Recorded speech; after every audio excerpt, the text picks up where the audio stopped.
అందరికీ కూడా నమస్కారం అండి.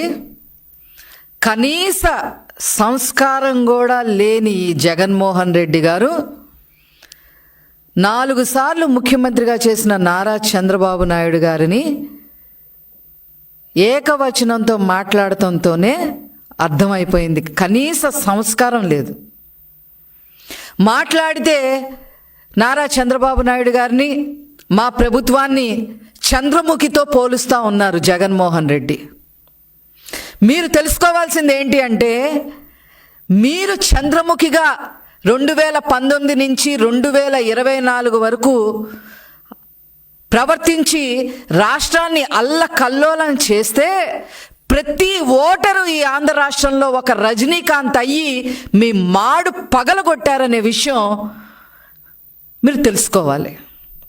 కాబట్టే 151 సీట్ల నుంచి 11కే పరిమితం అయ్యారు అనే విషయాన్ని మీరు గమనించుకోకుండా మా మీద అవాకులు చవాకులు పేలడం కరెక్ట్ కాదు అని చెప్పి జగన్మోహన్ రెడ్డి గారికి చెప్పదలుచుకున్నాం. చంద్రబాబు నాయుడు గారిని ఏకవచనంతో మాట్లాడటం అనేది, డూ డూ డూ అని ఉపయోగిస్తూ మాట్లాడటం అనేది మేము చాలా తీవ్రంగా ఖండిస్తూ ఉన్నాం. ఇకపోతే విలువల గురించి, విశ్వసనీయ గురించి, విధ్వంసాల గురించి, ఆర్థికంగా మేమేదో చెయ్యలేదు అని చెప్పి, మేమేదో తప్పు మాట్లాడామని చెప్పి రకరకాలుగా మాట్లాడుతూ ఉన్నారు. వాటన్నిటికి కూడా సమాధానం చెప్పడం కోసమే ఈరోజు రాష్ట్ర ప్రజల ముందుకి మేము రావడం జరిగింది. ఒక రకంగా చెప్పాలి అని అంటే, మొదట మాట్లాడితే ఆర్థిక ఉగ్రవాది అయిన ఈ జగన్మోహన్ రెడ్డి ఆర్థిక వ్యవస్థ గురించి మాట్లాడటం చాలా విడ్డూరంగా ఉంది అని చెప్పి ఈ సందర్భంగా తెలియజేస్తా ఉన్నాం. లక్షల కోట్లు లూటీ చేసి 31 క్రిమినల్ కేసులు నెత్తి మీద పెట్టుకొని దేనికి కూడా ప్రజలకి సమాధానం చెప్పే పరిస్థితుల్లో ఉండి ఇతను విశ్వసనీయత గురించి, విలువల గురించి మాట్లాడటం చాలా ఆక్షేపణీయంగా ఉంది అని చెప్పి ఈ సందర్భంగా నేను తెలియజేస్తా ఉన్నాను. అదేవిధంగా అతను అబద్ధాలు చెబుతా, అతను పచ్చి అబద్ధాలు చెప్పే ప్రయత్నం చేసి ప్రజల మీద ఈ అబద్ధాలని నిజాలుగా బలికించాలి అనే ఉద్దేశంతో దాదాపు గంట పైన కంఠశోష అబద్ధాల మీద అబద్ధాలు చెప్పాడనే విషయం అతను గమనించుకోవాలి. మేము అబద్ధాలు చెప్పే ప్రభుత్వమే కాదు, మాది చెప్పే పార్టీయే కాదు, అబద్ధాలు చెప్పే పార్టీయే కాదు, అది మీరు గమనించుకోవాలి. మాట్లాడితే మీడియాని దొంగల ముఠా అని చెప్పి ఈటీవీ, TV5, ABN అట్లాగా కొన్ని ఛానల్స్ని పట్టుకొని దొంగల ముఠా అని చెప్పి మాట్లాడుతూ ఉన్నాడు. నీకన్నా దొంగల ముఠా అసలు ఎవరున్నారయ్యా ఈ రాష్ట్రంలో? ఎవరున్నారు? 90% ఆర్థిక నేరస్తుల్ని, డౌరీ కేసుల్లో ఉన్నోళ్ళని, ప్రేమించి పెళ్ళాడతానని చెప్పి వాళ్ళని హత్యలు చేసిన వాళ్ళని, ఇలాంటి వాళ్ళకి ఎమ్మెల్యేలు, MP సీట్లు ఇచ్చిన మీరు దొంగల ముఠా, ఆ ముఠా, ఈ ముఠా అని చెప్తా ఉంటే ప్రజలు నవ్విపోతున్నారనే విషయం మీరు గమనించుకోవాలని చెప్పి ఈ సందర్భంగా నేను తెలియజేస్తా ఉన్నా. ఒకటే చెప్పదలుచుకున్నా నేను, మీరు నాశనం చేసిన, విధ్వంసం చేసిన అమరావతి, ఈరోజు అమరావతి నిర్మాణం వేగవంతం చేశారు నారా చంద్రబాబు నాయుడు గారు. జగన్మోహన్ రెడ్డి విధ్వంసం చేసిన పోలవరాన్ని మరి ఊపందుకునేలాగా ముందుకు తీసుకెళ్లారు నారా చంద్రబాబు నాయుడు గారు అని చెప్పి ఈ సందర్భంగా తెలియజేస్తా ఉన్నా. జగన్మోహన్ రెడ్డి ఒక్క ఉద్యోగం కూడా ఇవ్వకపోతే ఈనాడు నారా చంద్రబాబు నాయుడు గారు 20 లక్షల ఉద్యోగాలకి ఇవ్వటం కోసం అడుగులు ముందుకు వేశారు. 90% ముందుకు వేశారు. మొన్న దావోస్తో అది తేలిపోయిందనే విషయం జగన్మోహన్ రెడ్డి గమనించుకోవాలి. మీరు విధ్వంసం చేసిన, నాశనం చేసిన సంక్షేమ కార్యక్రమాలన్నీ మళ్ళీ గాడిలో పెట్టింది నారా చంద్రబాబు నాయుడు గారు.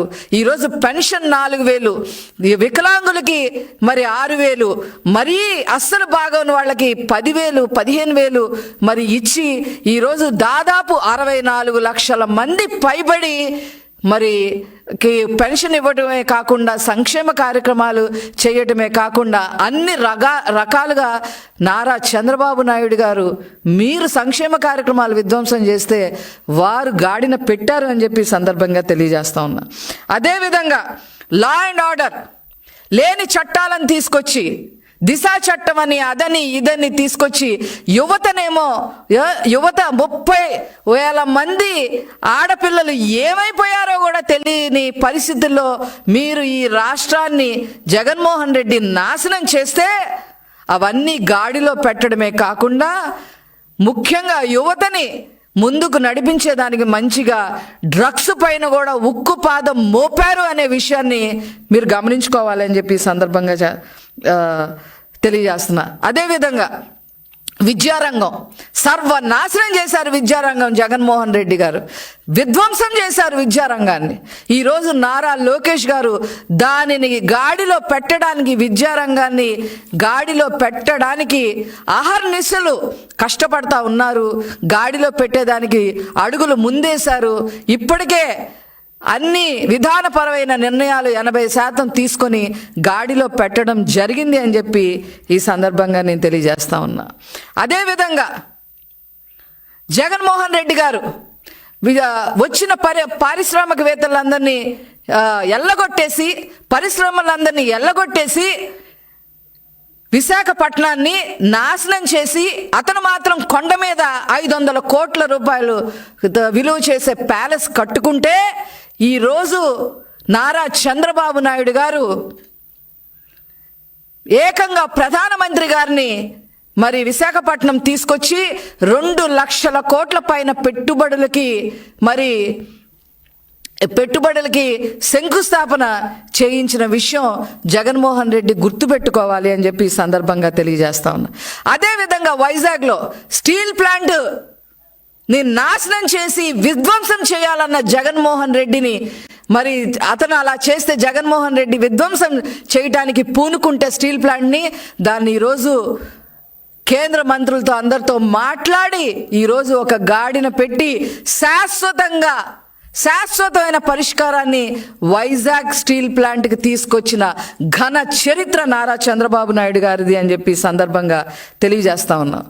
పెట్టుబడుల గురించి మాట్లాడుతూ ఉన్నాడు ఈ జగన్మోహన్ రెడ్డి. 6 లక్షల కోట్లు పెట్టుబడులు ఇప్పటికే తీసుకొచ్చారనే విషయం మీ కళ్ళకి కనపట్టలేదా అని చెప్పి నేను జగన్మోహన్ రెడ్డి గారిని అడగదలుచుకున్నా. అదేవిధంగా విద్యుత్ సంస్కరణలు తీసుకొచ్చి ఈరోజు జగన్మోహన్ రెడ్డి విద్యుత్ని సంస్కరణలు తేకపోగా ఆ యొక్క శాఖని సర్వనాశనం చేసి విధ్వంసం చేస్తే ఈరోజు విద్యుత్ సంస్కరణలు తీసుకొచ్చిన ఘన చరిత్ర నారా చంద్రబాబు నాయుడు గారిది అని చెప్పి ఈ సందర్భంగా తెలియజేస్తా ఉన్నా. అదేవిధంగా ఉచిత ఇసుక కూడా ఇవ్వకుండా ప్రజల్ని పీల్చుకు తింటూ వాళ్ళ రక్తం కళ్ళ చూసి వాళ్ళని నాశనం చేసిన జగన్మోహన్ రెడ్డి నాశనం చేసి వాళ్ళని విధ్వంసం చేస్తే వాళ్ళ బ్రతుకుల్ని ఈరోజు ఉచిత ఇసుకని ప్రవేశపెట్టి దాన్ని కట్టుదిట్టం చేయడమే కాకుండా నిర్మాణ రంగాన్ని మొత్తాన్ని పటిష్టం చేసిన ఏకైక ముఖ్యమంత్రి నారా చంద్రబాబు నాయుడు గారు అని చెప్పి ఈ సందర్భంగా నేను తెలియజేస్తా ఉన్నా. మాట్లాడితే బడ్జెట్లో మాట్లాడితే 6,46,00,000 కోట్లు మాత్రమే మేము అప్పు చేస్తే దాన్ని 10 లక్షల కోట్లు అని చెప్పి మీరు ప్రచారం చేశారు అని చెప్పి జగన్మోహన్ రెడ్డి చెప్తా ఉన్నారు. ఈ ఆర్థిక ఉగ్రవాది చెప్తా ఉన్నాడు. బుర్ర పెట్టి ఆలోచించండి. ప్రెస్ మీట్లు పెట్టేటప్పుడు మీరు బుర్ర పెట్టి ఆలోచించి మాట్లాడాలి అని చెప్పి ఈ సందర్భంగా తెలియజేస్తాం. ఒకప్పుడు ముఖ్యమంత్రిగా చేశారు కదా, నిజాలు మాట్లాడాలి కదా. మిమ్మల్ని మీరే దిగజార్చుకునే విధంగా ఈరోజు మీరు ప్రెస్ మీట్ పెట్టడం జరిగింది. మరి మాట్లాడితే 6,46,000 కోట్లు మాత్రమే నేను అప్పు చేశానని మాట్లాడుతూ ఉన్నారు మీరు. మేము అది చూపించామని చెప్పి బడ్జెట్ పుస్తకాల్లో చూపించామని మీరు మాట్లాడుతూ ఉన్నారు. మరి మీరు మీ హయాంలో 1,40,000 కోట్ల రూపాయలు బకాయిలు చెల్లించాల్సిన ఉంది. అవి ఎవరికిస్తా? ఎవరి జేబులో వేయమంటావు? ఎవరి జేబులో వేయమంటారు అవి? బడ్జెటేతర అప్పులు 2 లక్షల కోట్ల పైన చేసేశారు. అవి ఎవరి జేబులో వేయమంటారు? ఎవరి జేబులో వేయమంటారు చెప్పండి. జగన్మోహన్ రెడ్డి గారు మీ టైంలోనే జరిగింది ఇది. మీరు ఈ రకంగా దాదాపు 9,72,000 కోట్ల రూపాయలు అప్పులు చేసి 1 రూపాయి కూడా సంపద సృష్టించకుండా ఈ రాష్ట్రాన్ని సర్వనాశనం చేసి విధ్వంసం చేసి ఈరోజు ఏం మొహం పెట్టుకొని మీరు ప్రెస్ మీట్ పెడతా ఉన్నారు? మీరు చేసిన బకాయిల్ని తీర్చటానికి రోజుకి 18 గంటలు కష్టపడతా ఉన్నారు నారా చంద్రబాబు నాయుడు గారు. చెప్తాను, అవి కూడా చెప్తాను. ఏమేం బకాయిలో? ఆరోగ్యశ్రీ గురించి మీరు మాట్లాడుతున్నారేంటి జగన్మోహన్ రెడ్డి గారు? మీ హయాంలో ఆరోగ్యశ్రీ బకాయిలు 2,200 కోట్లు చేస్తే ఆ అప్పు తీర్చారు చంద్రబాబు నాయుడు గారు. ఆ బకాయిల్ని చంద్రబాబు నాయుడు గారు తీర్చడం జరిగింది. మీ హయాంలో ధాన్యాన్ని బకాయిలు చేస్తే అవి 1,674 కోట్లు ఆ బకాయిలు తీర్చింది నారా చంద్రబాబు నాయుడు గారు.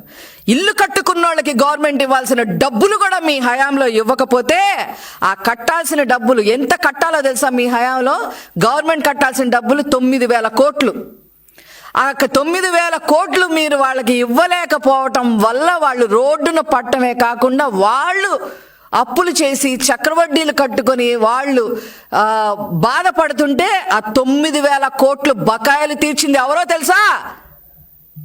మీ నాన్న కాదు, పైనుంచి వచ్చిన మీ నాన్న చేయలే, మీ నాన్న తీర్చలా, మీ జైజమ్మ తీర్చలా.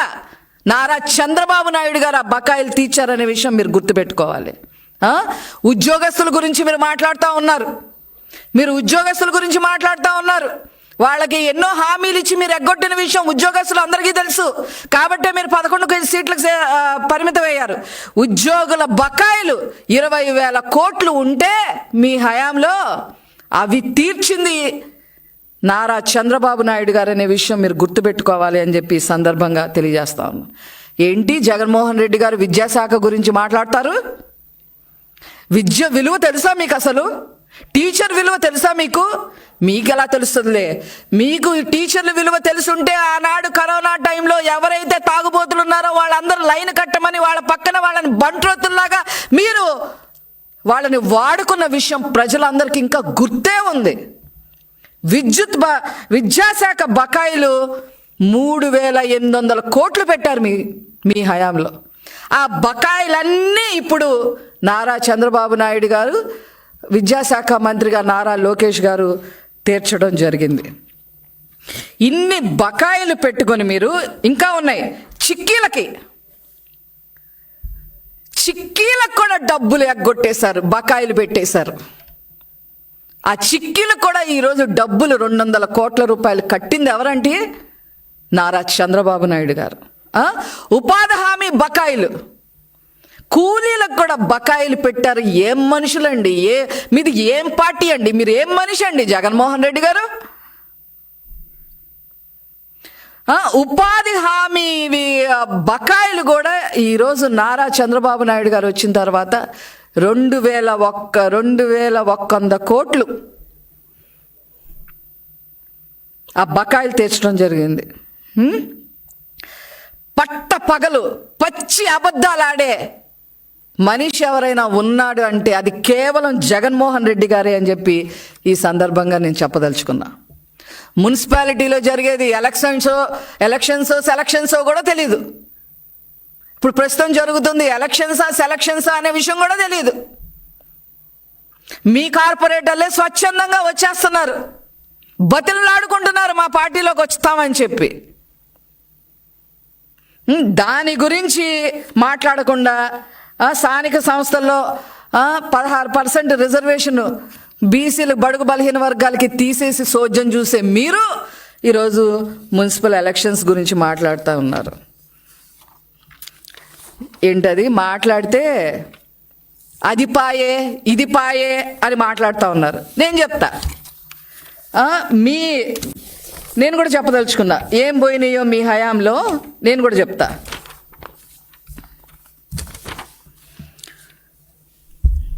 మీ పుణ్యమా అని చెప్పి మీకు 151 సీట్లు పాయే. ఫ్రస్ట్రేషన్లో మీ బుర్ర పాయే, సొంత చెల్లి పాయే, పులివెందుల పాయే. ఈరోజు గుర్తు తెచ్చుకోవాల్సిన అవసరం లేకపోయినా కూడా మీ గురించి, మీరిచ్చిన హామీల గురించి కొన్ని నేను చెబుతా. మీరు ఆనాడు ఇచ్చిన హామీల గురించి కొన్ని మాత్రమే చెప్తా. మద్యపాన నిషేధం అన్నావు, ఏమైంది? పాయే. 5 ఏళ్లలో 25 లక్షలు ఇల్లు కట్టిస్తానని చెప్పావు ఆనాడు, పాయే. ప్రతి విద్యార్థికి ఫీజు రీఎంబర్స్మెంట్ అని చెప్పి అన్నారు, అది పాయే. బీసీ సంక్షేమానికి ఏటా 15,000 కోట్లు ఇస్తా అన్నారు, అది పాయే. అన్ని నామినేటెడ్ పదవుల్లో బీసీలకి 50% రిజర్వేషన్లు కల్పిస్తానన్నారు, అది పాయే. నామినేటెడ్ పనుల్లో 50% రిజర్వేషన్ కల్పిస్తూ చట్టం తీసుకొచ్చేస్తామన్నారు జగన్మోహన్ రెడ్డి గారు, అది పాయే. ప్రమాదవశాత్తు మరణించిన వారికి 5 లక్షల బీమా కల్పిస్తామన్నారు, అది పాయే. అర్చకులకు ఇళ్ల స్థలాలు కేటాయించి ఇల్లు కట్టిస్తామని చెప్పారు, అది పాయే. ఇంక ఇలా చెప్పుకుంటే కులవర్గ మతతత్వాలు లేని సమాజ నిర్మాణాన్ని పాటుపడతామని చెప్పారు, అది పాయే. సివిఎస్ రద్దు చేస్తామని చెప్పారు జగన్మోహన్ రెడ్డి గారు, అది పాయే. పాత పెన్షన్ విధానాన్ని పునరుద్ధరిస్తామని చెప్పారు, అది పాయే. అధికారంలోకి రాగానే 27% ఐఆర్ ఇస్తామని చెప్పారు, అది పాయే. పుస్తకాలు యూనిఫామ్లు సరైన సమయానికి ఇస్తా అన్నారు, అది పాయే. మధ్యాహ్న భోజనం నాణ్యత పెంచుతామన్నారు, అది పాయే. ఇంకా చెప్పాలి అంటే ఎన్నున్నాయి మొత్తం మీరు చేద్దా. ప్రతి సంవత్సరం జనవరి 1 కల్లా జాబ్ క్యాలెండర్ను విడుదల చేస్తామని చెప్పారు, అది పాయే. ఇలా చెప్పుకుంటూ పోతే, ఇవన్నీ పోతే దాదాపు మా దగ్గర ఉన్న సమాచారం ప్రకారం 199 మీరు ఇచ్చిన వాగ్దానాలన్నీ పాయే. ఏ గంగలో కలిసినాయో ఎవరికి తెలియదు, అందుకనే ప్రజలు మిమ్మల్ని గంగలో ముంచేశారు. ఇవన్నీ పెట్టుకొని మీరు ఈరోజేదో అబద్ధాలని నిజాలు చెయ్యాలి అనే ఆలోచన విధానాన్ని మీరు మానుకోవాలి అని చెప్పి ఈ సందర్భంగా నేను తెలియజేస్తా ఉన్నా. కళ్ళు కుట్టినాయి మీకు, ఎందుకంటే 9 నెలల్లోనే అన్ని వ్యవస్థల్ని నారా చంద్రబాబు నాయుడు గారు గాడిలో పెట్టడం జరిగింది. ఒక్కొక్కటిగా గాడిలో పెట్టడమే కాకుండా మీరు చేసిన బకాయిలన్నీ ఒక్కొక్కటిగా తీర్చుకుంటూ వస్తూ ఉన్నారు. కళ్ళు కుట్టాయి మీకు, కళ్ళు కుట్టి ఏం చేయాలో అర్థం కాక ఈరోజు అసత్యపు మాటలు మాట్లాడుతున్నారు అని అంటే ఇవన్నీ ప్రజలు గమనిస్తున్నారు అని చెప్పి ఈ సందర్భంగా తెలియజేస్తూ, మీ ప్రెస్ మీటే ఒక బోటకం. మీ ప్రెస్ మీట్లు ఎప్పుడు విధ్వంసానికే దారి తీస్తాయే తప్ప ప్రజలు మంచి కోసం దారి తీయవు అని చెప్పి ఈ సందర్భంగా తెలియజేస్తూ నేను సెలవు తీసుకుంటున్నాను. Thank you.